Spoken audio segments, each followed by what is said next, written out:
Hi, it's Angelo Caruso. I'm here at the 2022 Rotary International Convention, RICON, here in Houston, Texas. We have 12,000 Rotarians here, including this young man who is part of a special delegation. This is Yakob, everybody. He is from a country called Ukraine. We're so glad that you are here. Look at that. Thank you so much. How many people from Ukraine are with you in this delegation? We are 19 here. 19? Yeah. And this is a very interesting time for you to be traveling because you've got family back home. Yeah. You've got a job. Yeah, and things are very unusual in Ukraine right now. And Ukraine, the airspace was closed, so we had to drive out of the country, go through Poland, Germany, and then fly here. Tell us about your family.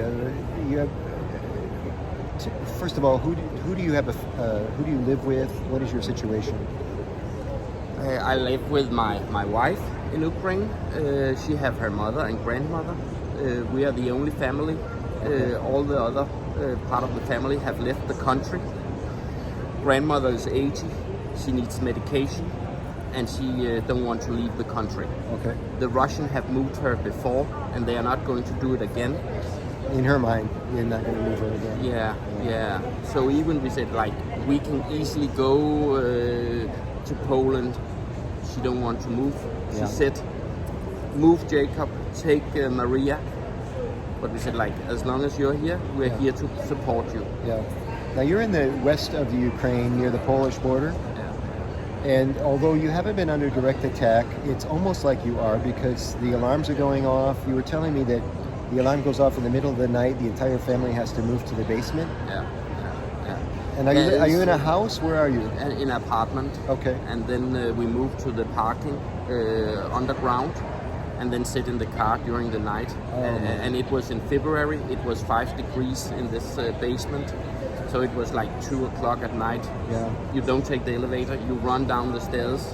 Yeah. And then you sit there until and Ukraine Lviv have been under attack. There is people getting killed by these rockets. Okay. But Ukrainian military is shooting down most of the rockets. You said that when the invasion first started, you had a certain emotion and you've been on an emotional roller coaster. How did you feel?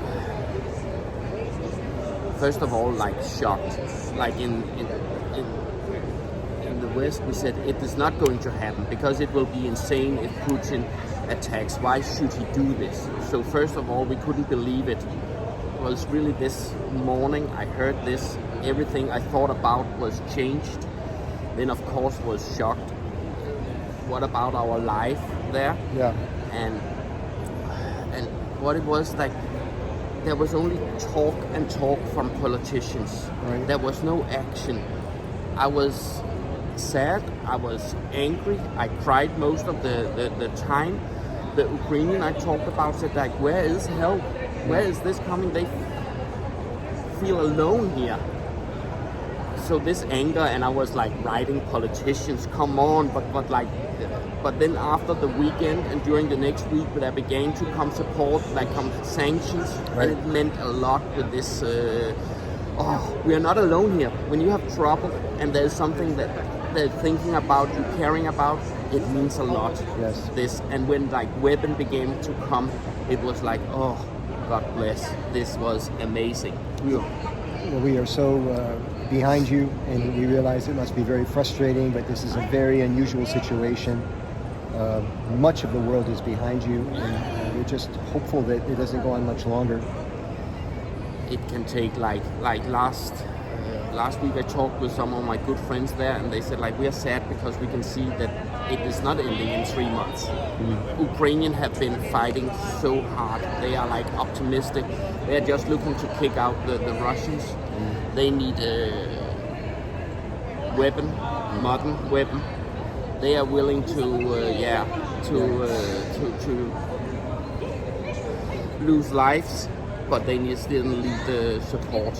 Well, I know that the Ukraine delegation here at the Rotary International Convention has gotten some special attention on stage. I know there was lots of people glad to see you, and we're getting the word out that you still need help. We still need to band together and make the best of this terrible situation and hopefully end it sooner than later. I feel this really this love coming from this place, and on the stage, even I have seen these pictures so many times, but the room was behind this. Yes. I start crying, and I looked to my fellow Ukrainians. They were crying too, because they could feel this love in the room. I would say, like, I have never felt anything like that before, and like just these 2 minutes was the 20 hours trip here worth it. Yeah. Well, I'm glad Rotary came through for you today, and we will come through for you after today. Thank you so much for all you do. Our love to you and the family back home, okay? Thank you, Jakob. Thank you so much.